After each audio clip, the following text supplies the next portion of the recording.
ጥቁሩ ኢትዮጵያዊ ጀነራል በሞስኮ የሩሲያን ገዳይ የጦር መርከቦች የገነባው ኢትዮጵያዊ አድሚራል ሩሲያን ከጭንቅ ያወጣው ሀበሻ።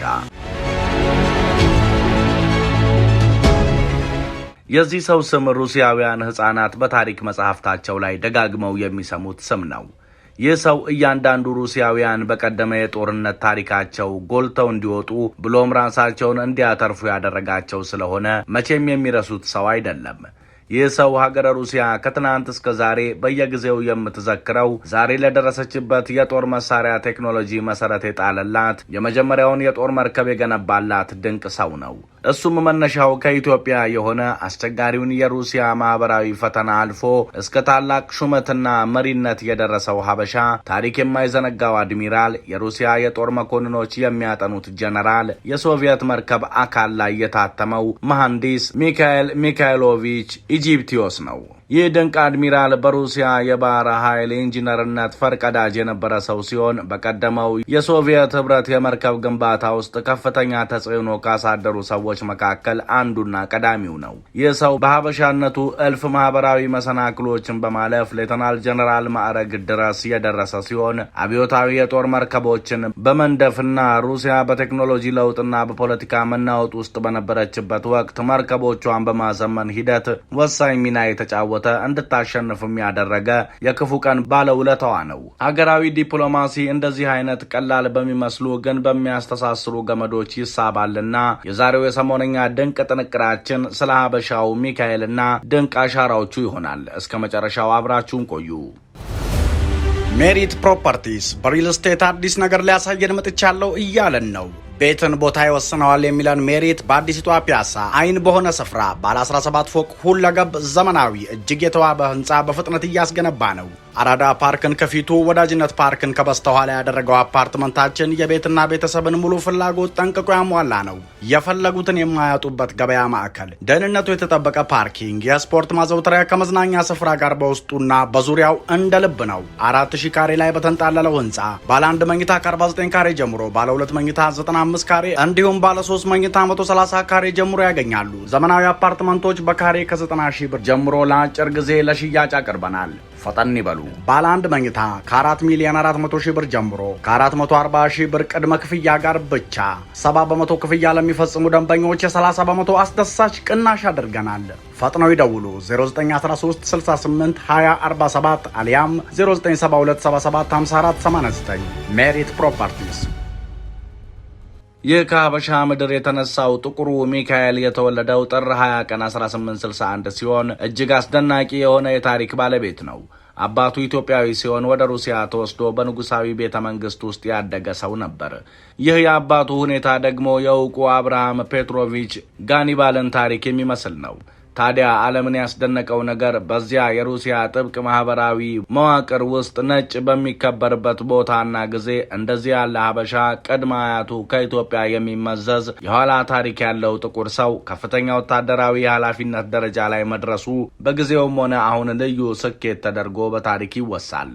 ከኢትዮጵያዊ ወላጅ አባት ከሩሲያዊት እናት የተወለደው ሚካኤል ታዲያ ከአእምሮውና ፍላጎቱ የሆነውን የቴክኒክ ትምህርት ለመከታተል ታዋቂ በሆነ የባህር ኃይል ኢንጂነሪንግ ከፍተኛ ትምህርት ቤት ወይም ናቫል ኢንጂነሪንግ ሃይ ስኩል ገባ። በትምህርቱም ጎበዝ ስለነበረ ደግሞ ከሌሎች ጎልቶ በመውጣትና ትምህርቱን በመቀጠል በክብር ከከፍተኛ የባህር ኃይል ኮሌጁ ኒኮላይቭስክ አካዳሚ በከፍተኛ ማዕረግ ተመረቀ። ይህ የባህር ኃይል የቴክኖሎጂ ትምህርት ቤት ነው ሚካኤልን እውቅ የመርከብ መሐንዲስ እንዲሆን ትልቅ መሰረት የጣለለት።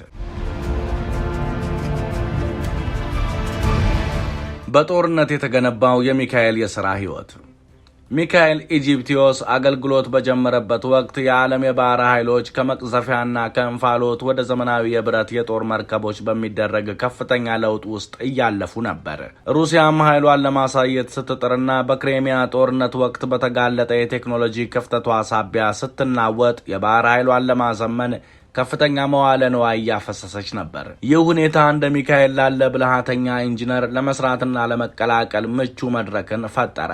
ከዚህ በመቀጠል ደግሞ የሩሲያና ጃፓን ጦርነት ማለትም ከ1904 እስከ 1905 ለአንድ ዓመት የተካሄደው ጦርነት ለሩሲያ የባህር ኃይል ከባድ መነቃቃትን የፈጠረ ነበር። ምክንያቱም ጦርነቱ ለሩሲያ ባህር ኃይል ማንቂያ ደውል ነበርና። በዚያ ጦርነት ወቅት ዘመናዊ የጦር መሳሪያዎች በተለይም ደግሞ የባህር ኃይል ፈንጂዎች ወይም ናቫል ማይንስ ከፍተኛ ጉዳት አድርሰዋል። ለዚህ ግልጽና ወቅታዊ አደጋ ምላሽ ለመስጠት ደግሞ ታዋቂው አድሚራል ስቴፓን ማካሮቭ የመከላከያ መሳሪያ ለመስራት የሚያስችል ፕሮጀክት ጀመረ። ለዚህ የፈንጂ መከላከያ መሳሪያ ውስብስብ ስሌቶችን እንዲመሩ ወደ ሚካኤል ኢጂፕቲዮስ ፕሮጀክቱን ወሰዱት። ይህ ድንቅ የመከላከያ መሳሪያ በመርከቦች ቀስት ላይ የተገጠመ ሲሆን ፈንጂዎች በአስተማማኝ ርቀት እንዲፈነዱ ታስቦ የተሰራ ነው። የዚህ ድንቅ ዲዛይን መሪ ደግሞ ሚካኤል ኢጂፕቲዮስ ሀበሻው ሆነ። ይህ ድንቅ የጊዜው ፈጠራ ደግሞ ትክክለኛ የኢንጂነሪንግ ውጤት ሲሆን መሳሪያው ውጤታማ እንዲሆንና የመርከቡን ፍጥነትና የመንቀሳቀስ ብቃት እንዳይቀንስም እጅግ ወሳኝ ነበር። ኖቪክ አብዮታዊ የጦር መርከብ የሀበሻው ድንቅ አሻራ።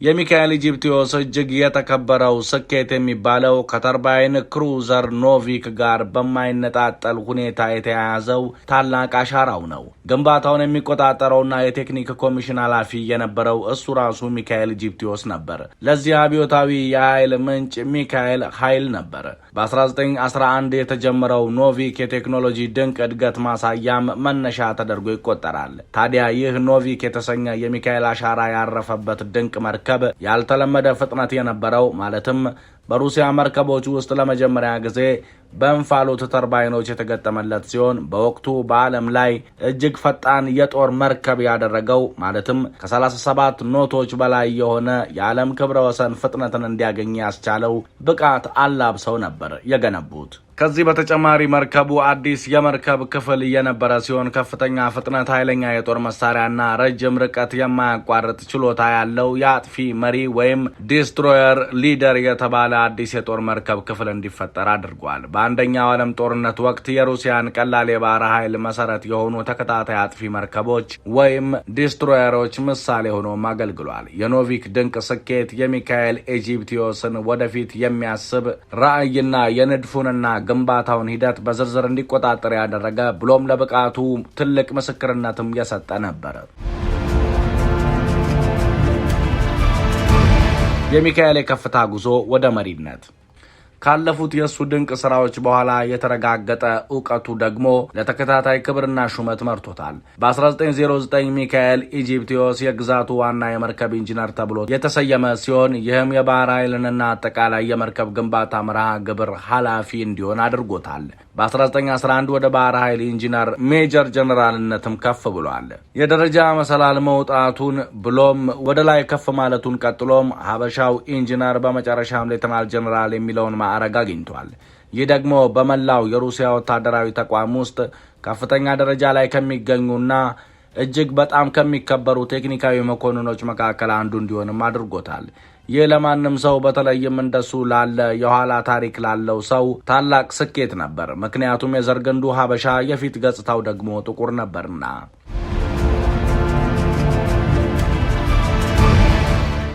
ሩሲያን ያልከዱት የሀበሻው አድሚራል አብዮቱን መሻገር። የ1917 የጥቅምት አብዮት ሚካኤል ኢጂፕቲዮስ ያደገበትን ዓለም የሚኖሩበትን ሩሲያን አናጋው። ብዙ ከፍተኛ ደረጃ ያላቸው ኢምፔሪያል መኮንኖች ሩሲያን ለቀው ሲሰደዱ ወይም በአዲሱ የቦልሼቪካ አገዛዝ ላይ ሲዋጉ፣ ሚካኤል ግን ለመቆየት ወሳኝ ውሳኔን አደረገ። በማይተካው እውቀቱ የተከበረ በመሆኑ ለወጣቱ የሶቪየት መንግስት ሙያውን ለማበርከት መርጦ እዛው አብዮቱ ላይ ቆየ። በ1918 ደግሞ የቦልሼቪክ አብዮታዊ ኮሚቴን ተቀላቅሎ አዲስ ለተመሰረተው የባህር ኃይል ቴክኒካዊ እውቀቱን እስከ መጨረሻው ሰጠ። ከ1923 ጀምሮ ለወደፊቱ የሶቪየት ባህር ኃይል እቅድ የማውጣት ኃላፊነት የተሰጠው ሱድፕሮክስ የተባለው የመንግስት የመርከብ ንድፍ ቢሮ ምክትል ሊቀመንበር ሆኖም አገለገለ። በዚህ ሚና ደግሞ በአዲስ ትውልድ የሶቪየት ኢንጂነሮችን በማሰልጠን እውቀቱንና ውርሱን እንዲቀጥል ማድረግ የቻለ ድንቅ ሰው ነው። ሀበሻዊው ሚካኤል ሚካኤሎቪች ኢጂፕቲዮስ በ1932 የጸደይ ወቅት በሌኒንግራንድ ወይም ሴንት ፒተርስበርግ ከተማ ከዚህ ዓለም በሞት የተለየው ሚካኤል በሁለት አደገኛና አስቸጋሪ የተለያዩ የሩሲያ ታሪክ ዘመናት ውስጥ በብቃት ማለፉ የሥራ መስኩ፣ የቴክኒክ ብልሃቱ፣ አመራርነቱና የመቋቋም ችሎታው የሀበሻ ኃይል ውርስ ነው ይባልለታል። ሚካኤል የሩሲያ ዘመናዊ የባህር ኃይል ዋና አርክቴክት ወይም መሪ ብቻ ሳይሆን በዘመኑ የነበሩትን ጥልቅ ማህበራዊ ዘርን መሰረት ያደረጉ መሰናክሎችን የተሻገረ ታላቅ ሰውም ነው። ሚካኤል ሚካኤሎቪች ኢጂፕቲዮስ ኢትዮጵያዊው ጥቁር ሩሲያዊ አድሚራል። ሌላኛው የማይረሳው የሩሲያ ፈርጥ ኢትዮጵያዊው ፑሽኪን። ስለ ሚካኤል አንስተን በመጨረሻም ስለ ፑሽኪን ባናወሳ ታሪኩ በራሱ ሙሉ አይሆንምና ስለ ፑሽኪን ይህንን ልንል ወደድን። አሌክሳንደር ፑሽኪን ወይም አሌክሳንደር ሰርጂዮቪች ፑሽኪን በሀገረ ሩሲያ ያንጸባረቀ ደራሲ፣ ገጣሚ፣ የቲያትር ስነ ጽሑፍ አዘጋጅ ሲሆን በሩሲያ ዘመናዊ ድርሰት መስራች ተደርጎ ይቆጠራል። ፑሽኪን በሩሲያ ብቻ ሳይሆን የሰው ልጅ ስነ ጽሑፍ፣ ቲያትር፣ ስነ ግጥምና የቋንቋ ታሪክ ውስጥ የላቀ አስተዋጽኦ ያበረከተ ባለዝና ነው። አንዳንድ ጊዜ ፑሽኪን ካለው የአንድ ወገን ኢትዮጵያዊ ቤተሰብ አንጻር በኢትዮጵያ ስነ ጽሑፍ ታሪክ ውስጥም ሲጠቀስ ይታያል። ፑሽኪን የተወለደው እንደ አውሮፓውያን አቆጣጠር ሰኔ 6 ቀን 1799 በሩሲያ ሞስኮ ከተማ ነበር። ፑሽኪን በአባቱ በኩል የጥንታዊት ሩሲያ መሳፍንት ዘር ሲሆን በእናቱ ወገን ደግሞ ቅድመ አያቱ ከኢትዮጵያ የሆነው አብርሃም ሀኒባል ነው። አሌክሳንደር ፑሽኪን ብዙ ግጥሞችን፣ የቲያትር ጽሑፎችን፣ የዜማ ድርሰቶችን፣ ረጃጅምና አጫጭር ድርሰቶችን ሰርቶ አልፏል። ግጥሞቹ ታሪክን፣ ባህልን፣ የማህበረሰብ አኗኗርን፣ ፍቅርን፣ ወቅታዊ ጉዳዮችን በሰፊው የዳሰሱ ናቸው። ፑሽኪን በጽሑፎቹ ውስጥ ካለው የቋንቋ ውበትና የፈጠራ ችሎታ የተነሳ ለሩሲያ ቋንቋ መዳበር ከፍተኛ አስተዋጽኦ እንዳደረገ ይነገራል። በአንዳንድ ድርሰቶቹም ስለ አያቱ እንደ ልጅ ስላሳደገው ንጉሥ ታላቁ ጴጥሮስ፣ ስለ ሀገሩና ስለ አያቱ ሀገር ኢትዮጵያ አነሳስቷል።